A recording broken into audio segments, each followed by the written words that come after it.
In this video, we're going to look at how to make a drop like Simula and Skantia.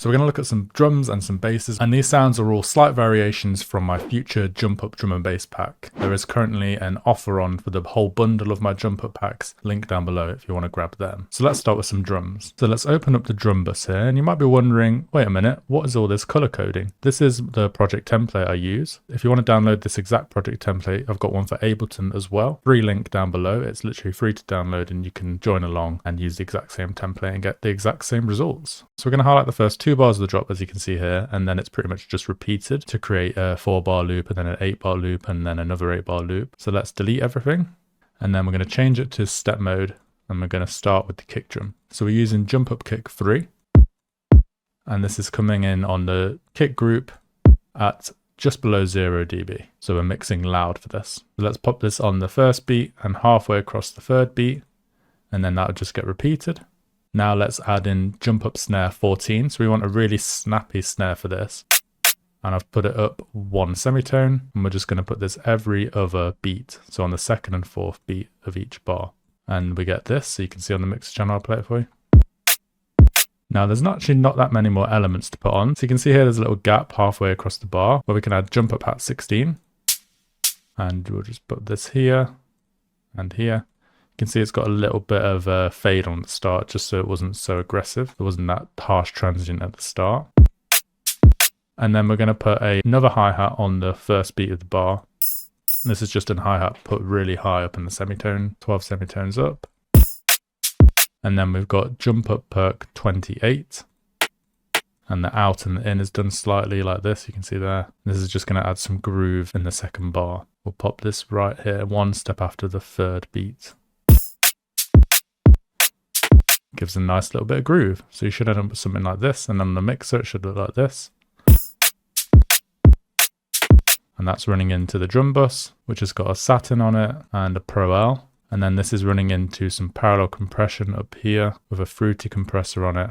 And then it's also running into some parallel distortion with just a fruity fast distortion on it. And all this is then running into the master channel, one with a Pro L on it. So we did this drum pattern, but you can also do this. So you could take this snare off here and this snare off here. So I'll show you what it sounds like with both. So look, listen. Or you could do this. We're going to leave it like this for this one, but that just gives you some options so you can switch it up. Now, if you're struggling to make the sounds you want, maybe there's an artist you really like and you want to make it sound similar and then make your own variation on them, then that's where my Music Production Academy comes in. This is a place where you can learn how to master music production, get feedback on your music, and ask lots and lots of music production related questions. And from time to time, people ask me if I can help them recreate basses, as you can see here. And I've actually done that successfully many times with them. And we've got really good results. So if that's something that interests you, link down below for more information on that. But now let's look at some of the basses. So the one we're going to focus on is this 2nd bass here. Firstly, we're going to make the mid and high range of the bass. So this is the tone of the bass, and then afterwards we're going to make the sub bass and put that underneath, and the sub bass will be like the energy of the bass, like that rumbling sound you get, and when they're combined with the drums it will make this awesome drop. I've made this as simple as possible to follow. We grab basic shapes and put it on a square wave, so position 4. Sounds like this at the moment. We just want to put this down 2 octaves to get that low range, and then next what we want to do is come to the filter here, turn this on. You can see here it's going through oscillator A because A is clicked here, and then we're going to come to misc and go to format 1. And already you can hear that talking style sound coming through. Let's change the cutoff now to 161, and then we'll just turn the drive up to around 22%. Now we're going to grab an LFO and create a shape. So we're going to go like this, like this, like this, something like this. Pop this on 2 bar. So we've got a very long note playing. And then we're just going to automate the cutoff to around about 22%. And then we're going to automate the res to around about half of that, 11%. And then we get this cool little like pitch change in the start of the bass, so it doesn't just sound like one sustained hit. And then it tails off as well, so depending on where you put this. get some different tones out of it. So let's just leave it like here for now. Now the next cool thing we can do to add some even more variation is we can go on LFO2 and we can literally just drag this on the fin here and leave it like that. And then it creates some crazy pitch changes. And we can put the rate up to get something like that. You can have it even faster. And you can just experiment with this to get some cool new sounds from it. Now let's beef up this sound. So let's go to the effects tab and add a compressor. And I'm just going to turn this main down now. I just turned this up for the purpose of the video so you could hear it better. But we'll just drop it down now to like here. And then we'll turn multiband on and then we'll turn the gain back up on here. Let's turn up a little bit more so you can hear it. And then let's turn this below up to like 0.8 and turn the highs up a bit and the lows up a bit. Now let's add a hyper. So this just adds a bit more space around the sound. But we don't want too much, so you can hear it's coming in your left and right ear more. But let's just turn this down a little bit. So maybe like here and here. Turn the mix up a little bit. Obviously you can adjust this to taste. And then we've got this really cool sound. Now what we want to do is pop this onto a channel. So if you've got the template, we're going to put it on channel 21, the first bass spot. And now if we play it,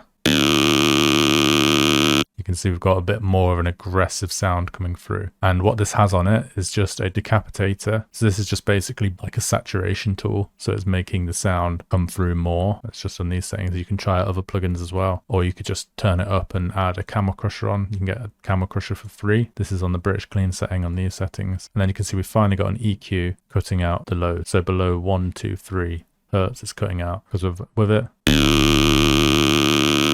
you'd hear the sub and without it not. So we can decide where this goes. So somewhere around here is fine. And then the reason we've done that is because we're going to put the sub bass underneath it, which you can hear now if I play it.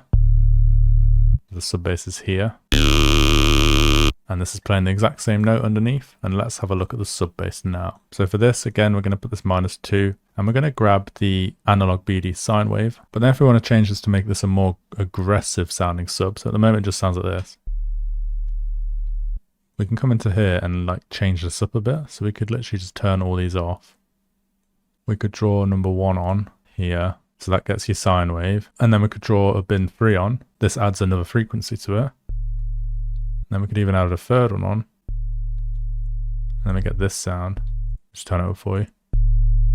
And then if we wanted to, we could then add it to the channel. So this is channel 28. We added this one too. And you can see here, I've got this waves plugin called R-Bass Mono. And when this is applied as well, it makes it even juicier. Now you can properly hear that. We've got this coming in at -3 dB. The bass is a little bit louder. And then both of them together. And it just sounds really fat. And on like a massive system speaker, if you're playing it in a club or whatever, you're bound to like blow the system away with how fat it sounds. And you get the crowd going crazy. So let's just listen to it again with the drums over the top. And then on the drum bus and bass bus, should look something like this.